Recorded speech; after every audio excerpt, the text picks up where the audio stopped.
Now, there is conflicting information as to whether the Palestinian militant group Hamas has approved a list of hostages to be released in Gaza.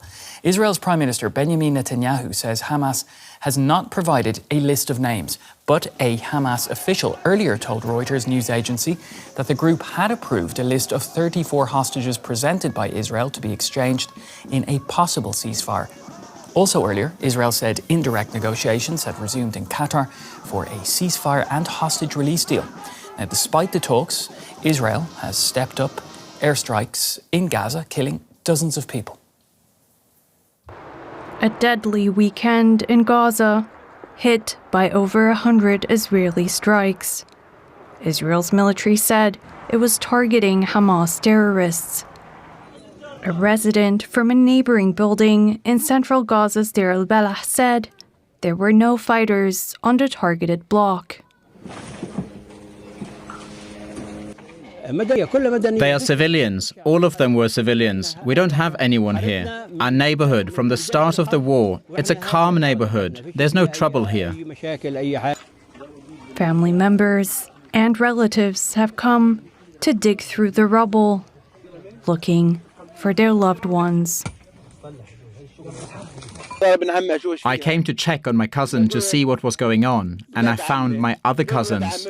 We found 3 women alive and 1 young man with broken legs. We also retrieved the body of my cousin's son, who was killed.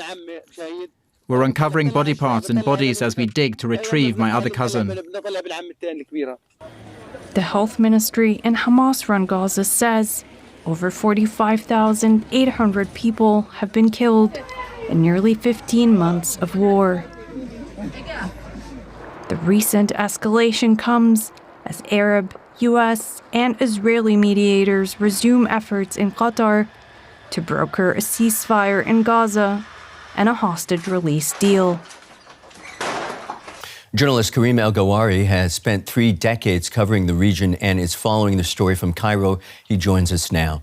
Karim, ceasefire talks have resumed, of course. What might be the obstacles towards peace? Well, both sides now report that they are talking to each other in Qatar, although in an indirect manner with the help of the negotiators. The stumbling blocks basically remain the same since last summer. Hamas wants to have a permanent ceasefire, a complete Israeli withdrawal from the Gaza Strip, and that all displaced people can return. Netanyahu is not ready for a permanent ceasefire as he sees it that this is a defeat as long as structures of Hamas are still in place, and he wants to keep security control over the Gaza Strip. So very, very difficult negotiations. I'm curious, when we talk to people on the ground, we get the sense there's real hope going into this round of talks. Where's it coming from? Are both sides bringing something to the table they might be willing to concede? Well, I think one has to be, for people on the ground in Gaza, of course, this is their only hope right now. But also we have positive tones, mostly coming out from Washington.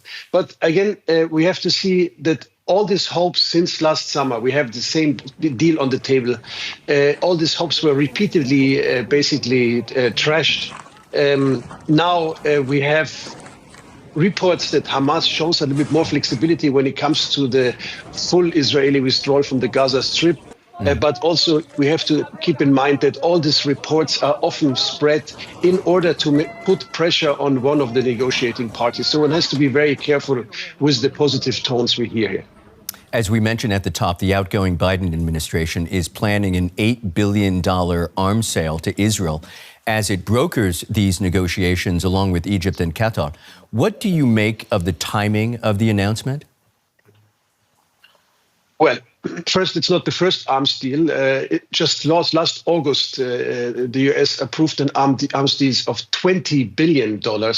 And now this new deal, among them, interesting also the weapons, 500 pounds warheads, precision-guided ammunition, artillery shells, missed to be shot from missiles, jets, or attack helicopters. It is, of course, the final goodbye deal of Joe Biden. It has to be still approved by the House, Congress, and Senate. It comes in a time when there is a case against Israel at the International Court of Justice for plausible genocide in Gaza. And it comes in a time where there is an arrest warrant against Netanyahu for possible war crimes. So, and also in addition to like a new report by Volker Turk, the head of the Human Rights Council of the UN, accusing Israel to attack hospitals without substantive claims that there's a Hamas presence there. Meanwhile, changes coming in Washington and everybody is trying to read the tea leaves. How might Donald Trump's return to the White House later this month factor into these talks, Karim? Well, I think it's very contradicting. Trump clearly said that he wants to have a ceasefire deal before he comes to office, and that would be in the 20th of January. So, but on the other hand, it might be that Netanyahu thinks that he has more leverage to get a ceasefire deal when Trump is in office. Also maybe possible in connection with other things like the delay of the Israeli withdrawal from southern Lebanon, or like the US acceptance of further territory Israel occupied in the Syrian Golan Heights. So Netanyahu might believe that he will get more as long as he waits until Trump is in office. Mm-hmm. Always helpful to get word from journalist Karim El-Gawhary in Cairo. Karim, as ever, many thanks. You're welcome.